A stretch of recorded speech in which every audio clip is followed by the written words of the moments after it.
Hi.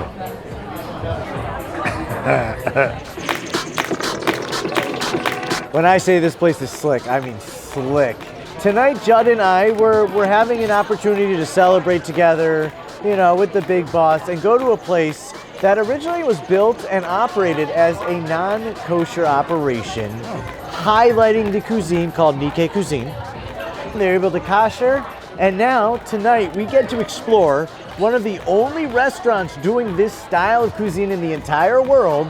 This is Sakana, New York City.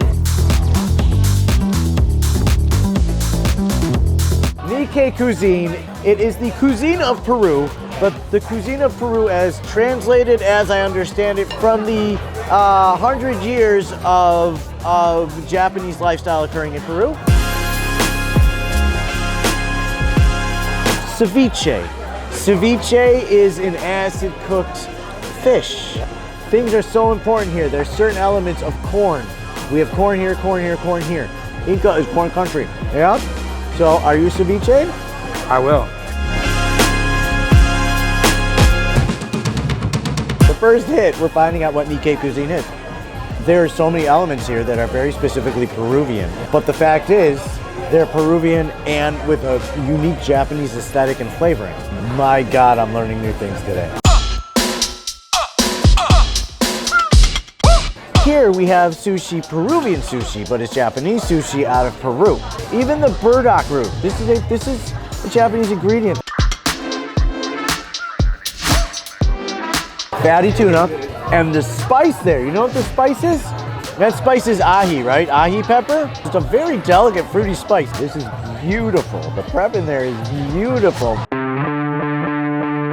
This one is called the Andes, and I have no idea what's in Andes, okay? I mean, you can have one of these and these. The sushi part is so complex that you can omakase it up, do it that way. We just pointed to a bunch of things that said that sounded like something I've never had before. Are you gonna eat one? I'm gonna have the fish. It's a veggie one? It's so much asparagus. This is that kind of sushi that should be really familiar. We should really enjoy this. You know what I mean? I think we should understand this on a deep level as a kosher keeping community.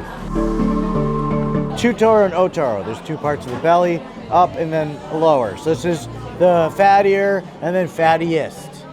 I would not, never. I didn't mean to touch you. Oops, sorry for the grade.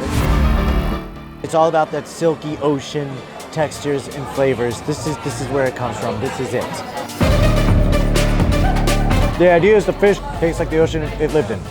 And we're able to identify those beautiful, firm flavors. It's wonderful that there's fatty and silky. And there's a touch of smoked salt on there. Oh man. Thank you. Oh man.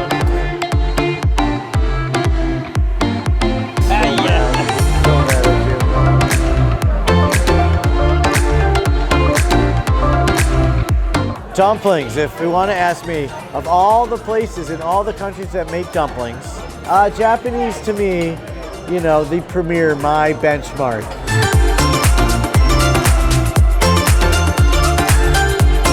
So in the beginning, you have a dumpling, you have a very classic gyoza.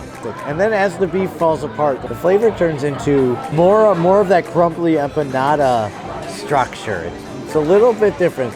But then you dip into this beautiful yuzu soy, which in general is there, but there's a spicy element that is inherently not Japanese. It's all familiar and slightly distant, and I find it fascinating. These are the beef skewers. The beef skewers are important. It's that chimichurri. It's a regional. We have the ají spicy sauce. Just be prepared to enjoy spicy herbal floral. Fruity once you throw in that pepper. That is a beautiful, beautiful bite of beef. It's the fatty, it's the salty, it's the crunchy. All I know is that in a world of shish kebabs, I had to walk into mine.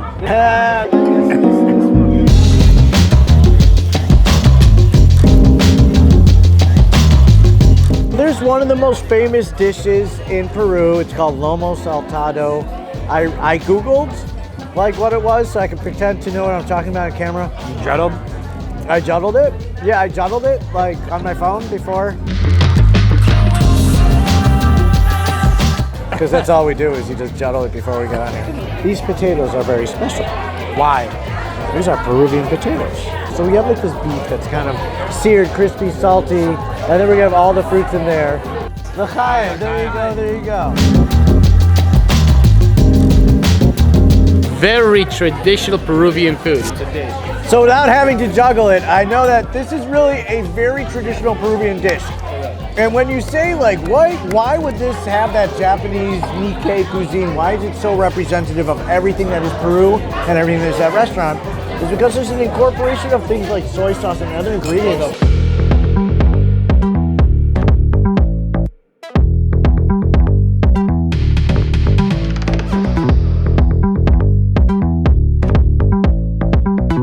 Tonight, we've really enjoyed ourselves. We came here to celebrate a personal victory. We're here, I'm here with my bestie and the other bestie off camera, the man who runs the show. And at the time of filming, it is our 4th anniversary, and we're very excited, Trippy Kosher anniversary, we're very excited to do this. So we came here to learn. We came here to know, not knowing anything about a place. We knew the idea of Nikkei cuisine, we knew the concept, but never knew the experience.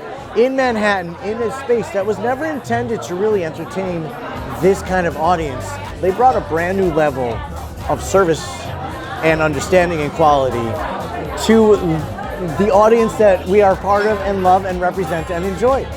This has been Sakana, Midtown Manhattan, NYC. New York City.